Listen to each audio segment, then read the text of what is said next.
action, but there's no better case of the media covering up things than not presenting Building 7, that third building. We've all seen the other towers fall, but what about Building 7, Noam? Well, in fact, you're right that there's a consensus among a minuscule number of architects and engineers, tiny number, a couple of them are perfectly serious.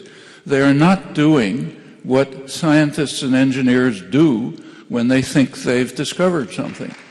What you do, when you think you've discovered something, what you do is write articles in scientific journals, give talks at the professional societies, go to the civil engineering department at MIT or Florida or wherever you are, and present your results, and then proceed to try to convince the national academies, the professional society of physicists and civil engineers, the departments in the major universities, convince them that you've discovered something.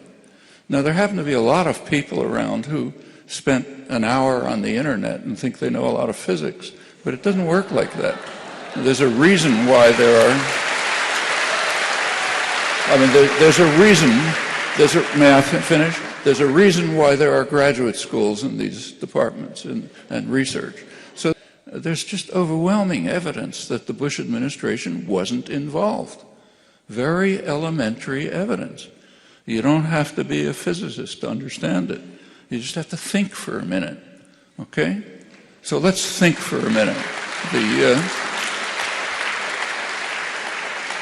There's a couple of facts which are uncontroversial, right? One fact that is uncontroversial is that the Bush administration desperately wanted to invade Iraq. Anyway, so they wanted to invade Iraq. One uncontroversial fact. Second uncontroversial fact, they didn't blame the 9/11 on Iraqis.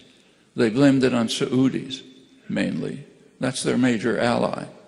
So they blamed it on people from their major ally, not on the country that they wanted to invade. The third uncontroversial fact, unless they're total lunatics, they would have blamed it on Iraqis if they were involved in any way.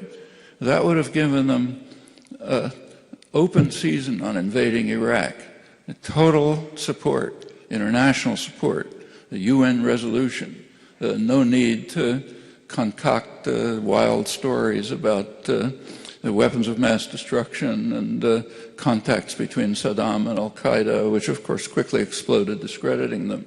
No reason to invade Afghanistan, which was mostly a waste of time for them. But they didn't. Well, the conclusion is pretty straightforward. Either they are total lunatics or they weren't involved, and they're not total lunatics.